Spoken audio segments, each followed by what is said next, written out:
NASCAR's $1 Million Bracket Challenge is back for the second straight summer. I'm making my picks this morning, hoping for a better outcome than last year. Last year, it was Ty Gibbs versus Ty Dillon in the finals, with Gibbs winning the prize.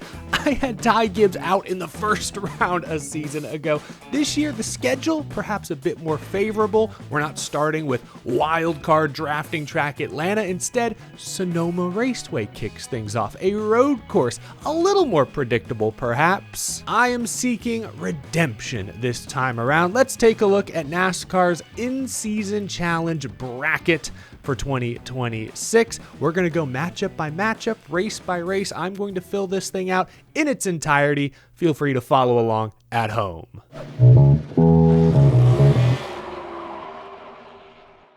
All right, like I said, round one, the round of 32. This weekend, this Sunday, Sonoma Raceway, a road course. Let's start with our 1v32 matchup. Tyler Reddick versus Alex Bowman. That's a pretty tricky matchup for the number one seed, drawing a Hendrick car in the first round. I think this is an easy pick. However, Tyler Reddick, great road racer, multiple wins in his career, including one earlier this season at COTA. Alex Bowman, meanwhile, not a bad road racer by any means. He won the Chicago Street Race 2 years ago. He's had some good runs at COTA in particular, but this season, his road course performance has been poor. Honestly, most of Hendrick Motorsports has been kind of off on road courses this year, so give me Tyler Reddick winning this first round matchup. Next up, we've got the 16 seed, number 2 car of Austin Cindric versus the former driver of the number 2 car, Bad Brad Keselowski.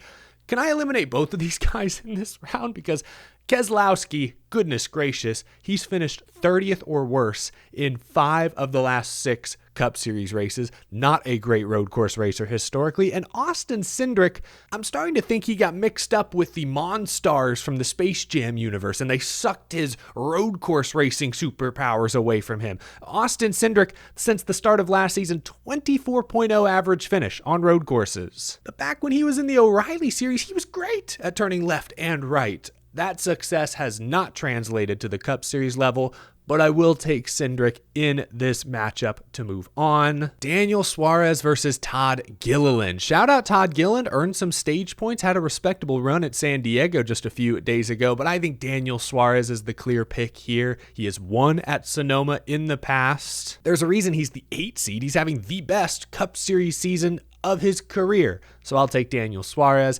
This next matchup is interesting. Carson Hocevar versus Zane Smith, another Spire versus front row setting. I know Carson doesn't consider himself a great road course racer, but he does have a top 5 at Watkins Glen. He was running top 5 late at San Diego. So I think he's a little better than maybe he gives himself credit for, but I'm going to go maybe with a slight upset here, at least as far as the seeding is concerned. I'll take the number 24 seed Zane Smith.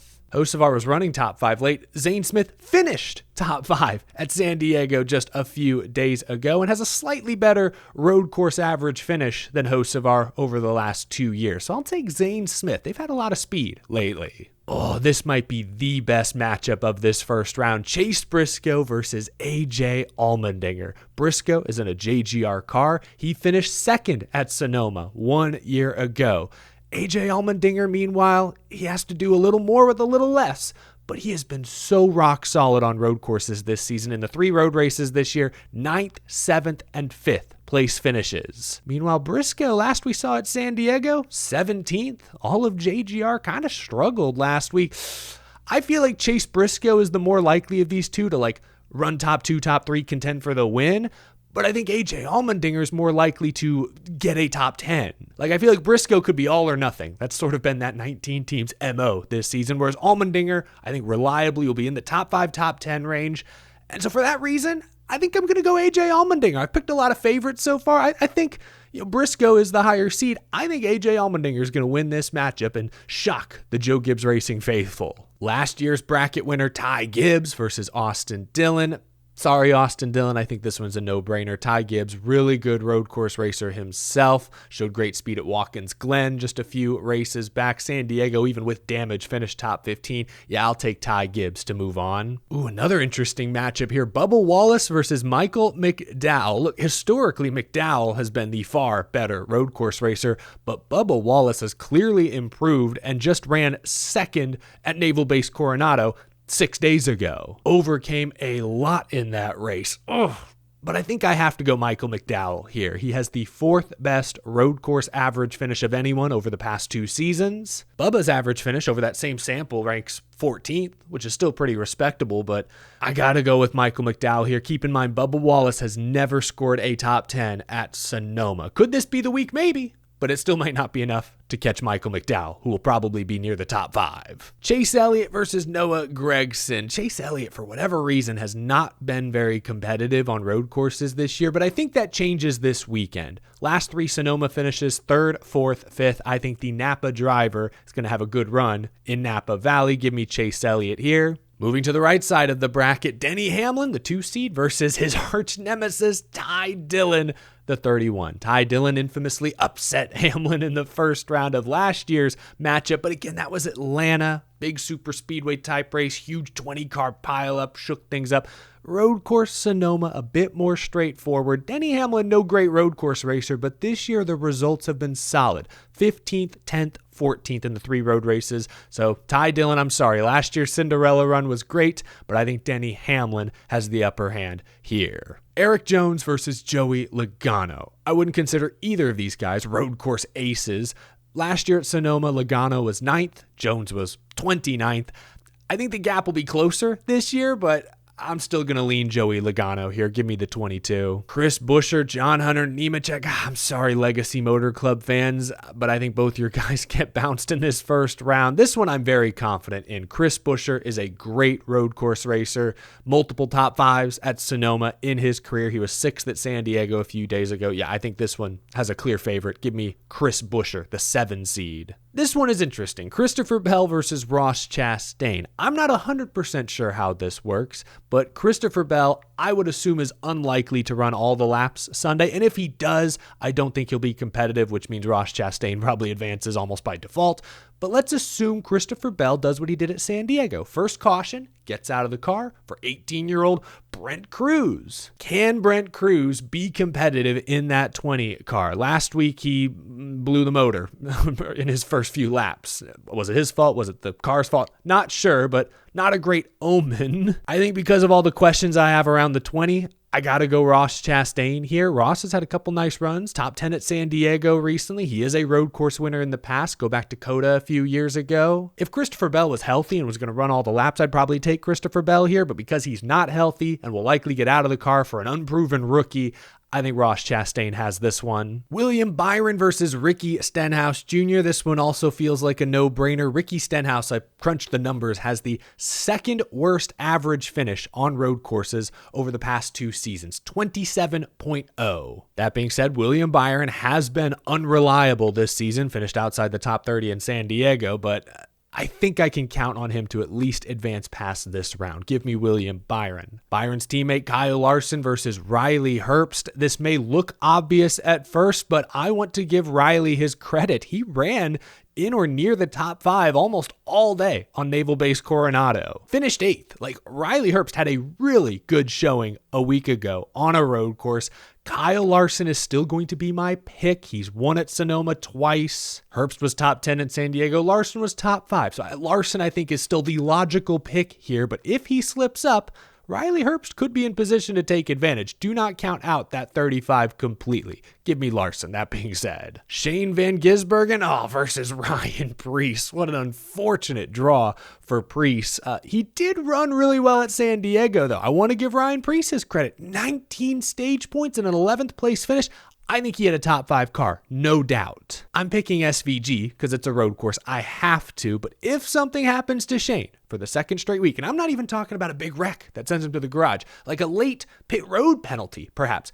If something happens to Shane, I think Ryan Preece will run top 10 this weekend. He could be in a position to capitalize. So SVG's the obvious pick, but once again, I want to give Ryan Preece some credit. I think he'll be competitive this weekend for sure. And then last but not least, well, it might be least. I think this one's pretty lopsided. Our final first round matchup is Ryan Blaney, the 3 seed versus 30 seed Josh Berry.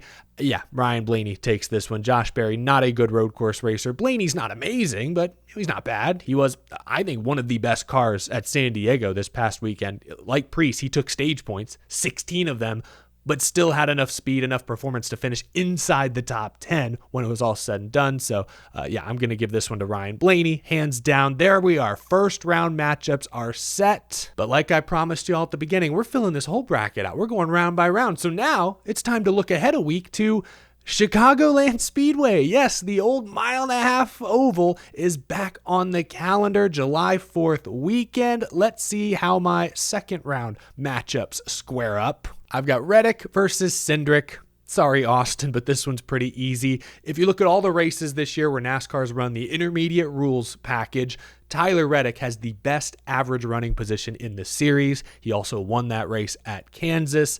I'll take Tyler Reddick here. Daniel Suarez versus Zane Smith. This one is interesting, but I think I got to go with Daniel Suarez. Like, Zane Smith has shown some speed at intermediate tracks the past few weeks, but he's also spun out, popped a tire.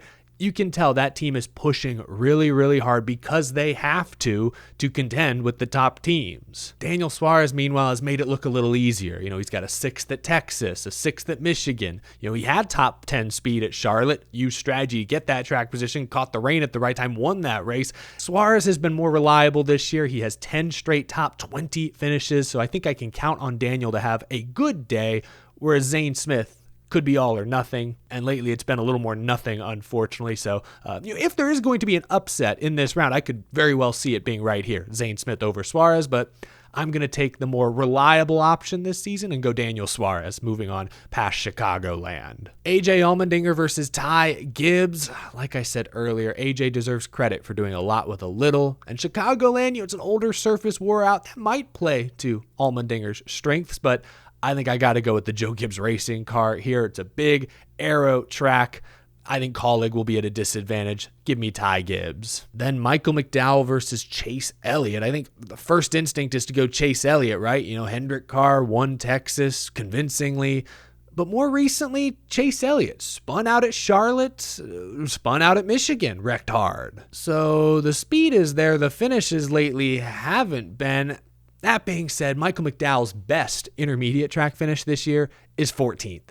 So I think I'm going to take Chase Elliott, but I'm a little worried about those recent incidents. Hamlin versus Logano. This is another no-brainer in my opinion. Denny has wins at Pocono, Michigan, Las Vegas. In the 6 intermediate package races this year, he has a 2.0 average finish. That is absurd. Joey's had some good runs at Chicagoland going back many years ago, but this round definitely goes to the 11 car. Chris Buescher versus Ross Chastain. Are we buying some of the recent Trackhouse performance? Like last 2 weeks, Ross Chastain, 8th place, 7th place finish. Back-to-back top 10s. Are we buying that, or is that just a flash in the pan like Dover was for Connor Zilic? I'm not so sure, which is why I think I'm taking Chris Buescher here. There's a reason he's the number 7 seed. Buescher has been so rock solid, so steady, so consistent this year. I like that. I'll go Chris Buescher, but this could be tight. This one could be close. Byron versus Larson, teammates. This is William Byron's best track type this year. He was 3rd at Pocono, same package. Vegas, 3rd as well. Top 10s at Kansas, Charlotte, Texas.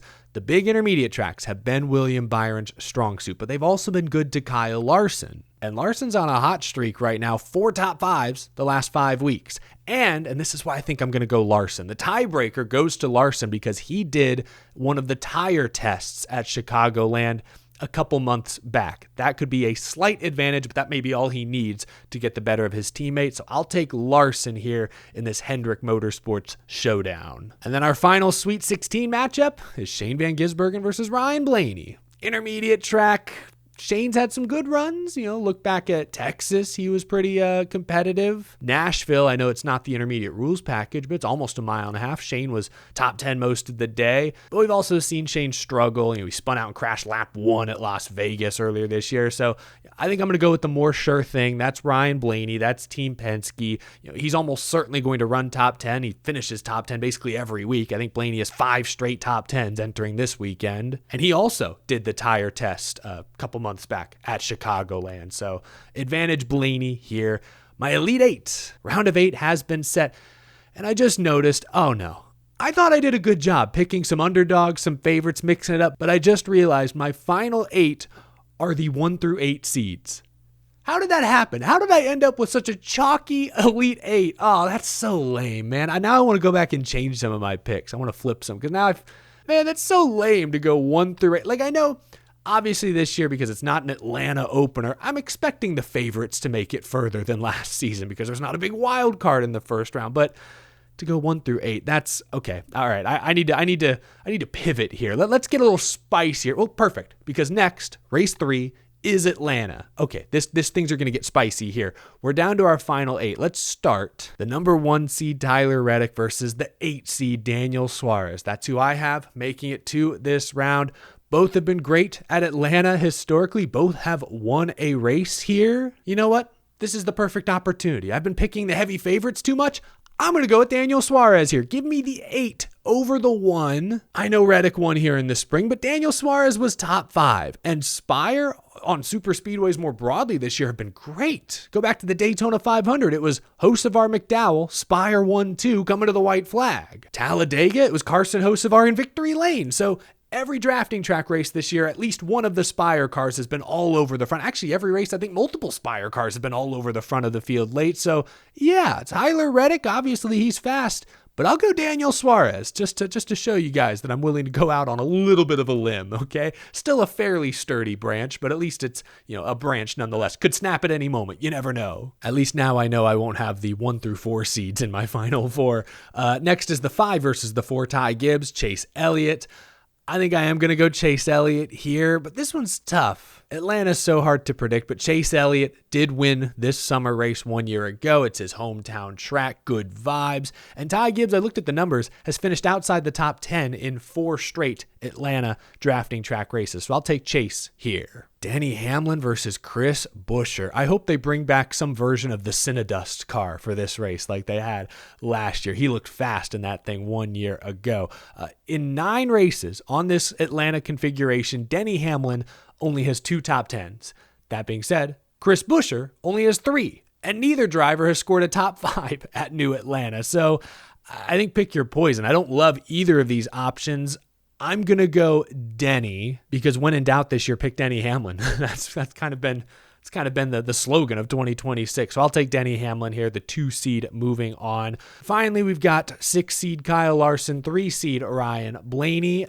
These two have the 6th and 7th best average running position in the last 3 Atlanta races. Man, I want to take Kyle Larson because he's been close at this track before, but when you consider his overall drafting track record, and then you factor in he's going up against a Team Penske Ford. I know the Penske cars often struggle to get the finishes in these types of races, but Logano, Cindric, Blaney, they lead so many laps. Josh Berry too recently. It's hard to bet against Penske's prowess at drafting tracks, so I'm going to go Ryan Blaney here. Shoot, so I picked 3 favorites. I eliminated the 1 seed. Okay, so I did go out on 1 limb at least.